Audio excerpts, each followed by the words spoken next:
semen is of an extraordinary level of potency. You are using it to spill it on the JNU bed sheets, okay? If that's how you're using it, well, that's your compulsion.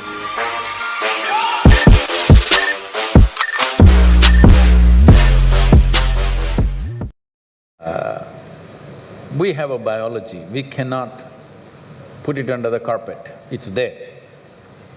It's best we address it for what it is.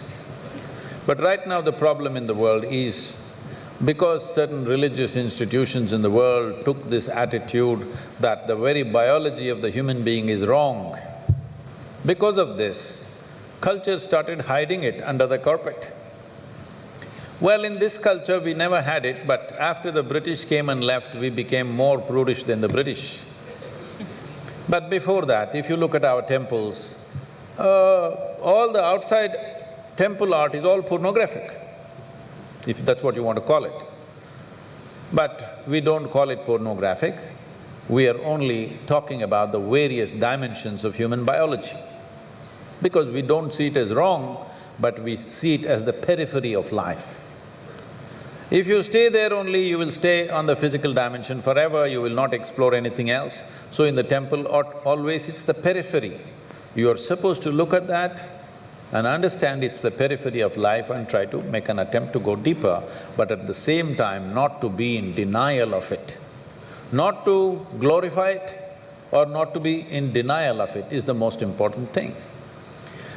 But in your college, watching these things on the whatever, your internet or whatever, people tell me that somebody told me, I don't know if these percentages are correct.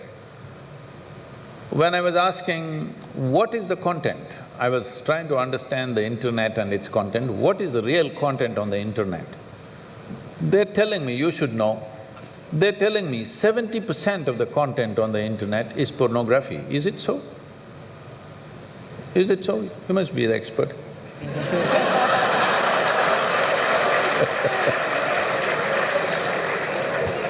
Is somebody doing PhD on it? They told me 70%. I said 70% is unreasonable and sick levels of pornography. If it occupies a small percentage, it's okay. 70% of a technological platform which could do millions of things, unfortunately is pornographic. Just biology of life, it's very unfortunate because once you come as a human being, your biology is not the front end of your life. It is one part of your life. This cerebral capability came so that your intelligence becomes the front end of your life, and if you become conscious, your consciousness becomes the front end of your life. Biology is the front end of a bull. It's okay for him, that's all he knows. But biology should not be the front end of a human life, it is part of our life. We are not denying it. So, at a certain stage in your life, it's like this. A 95-year-old man went for a medical checkup with his doctor. The doctor did a thorough checkup and said, "Hey, old boy, you're doing great for 95, no problem with you." Then the old man asked, "Doctor, but what about my sex life?" Then the doctor looked at him and asked, "Thinking about it or talking about it?"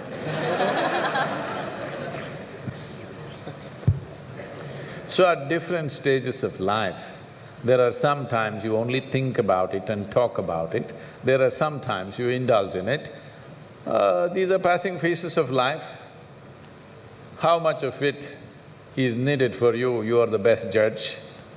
But at the same time, you came here not to explore your biology. At least you should have gone to MSc in biology. You shouldn't be wasting your time in a technological institute exploring biology. Does it mean to say you don't have biology, you don't have biological needs? You have, it's fine, but it must be on the periphery. It should not become the core of your life because it will reduce you in the sense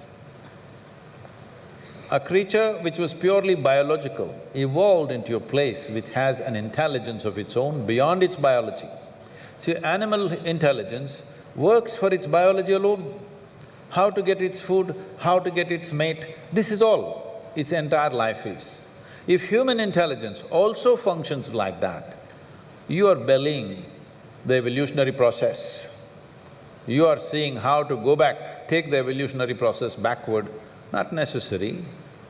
This does not mean you do not have a body, body has its needs, as there is physical hunger, so there is sexuality. You have to address it in some way, but to what extent is your choice, but definitely it should not be the front end of your life because you're rolling back evolutionary scheme of putting your intelligence and consciousness in the front. Instead of that, you're putting your biology in the front. Well, you know, semen is the basis of your physical existence, whether you're a man or a woman. You have come into existence because that is 50% of the ingredient, yes? Well, we have skin, we have epithelial cells, we have hair, we have many other aspects of body, you know, heart, liver, kidney, so many things. All these cells are of a certain potency in their own way. But semen is of an extraordinary level of potency, it can create a whole new life. Well, today you can take an epithelial cell and do a lot of things in a laboratory and maybe we can clone you, all right? So the potential is here also, but it is not in the same dynamics as it is in a cell, which you're referring to as semen. So in the yogic culture, this is called as virya. Virya also refers to what you call as vajra, which means stability, or diamond, which is the hardest thing. So in the human body, virya is considered to be like vajra. That means it is one of the most potent things if you know how to use it. Well, how to use it means you can use it to produce a child, that's one thing. Well, if you are… this question is coming because you are using it to spill it on the JNU bed sheets, okay? If that's how you're using it, well, that's your compulsion, you're doing whatever you're doing. This is not something to be judged morally, that's not the point, it's a question of what is the level of compulsion that one has. But anything in this body, can it be transformed into a different level of function? Absolutely. Not just semen, just everything in this body can be transformed. See,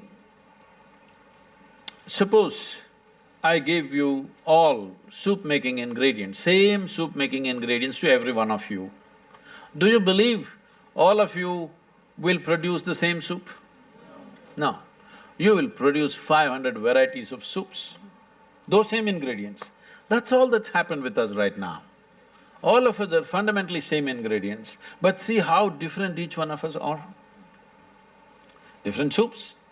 Well, if I give you soup-making ingredients, either you can make a great soup or a lousy soup. Depends what kind of skills you have, isn't it? So this goes for everything, not just for semen. Every dimension of your body and your mind, you can transform into something tremendous, or you can make it mediocre, or you can make it a serious problem. Every aspect of your life. That goes for this aspect of life also.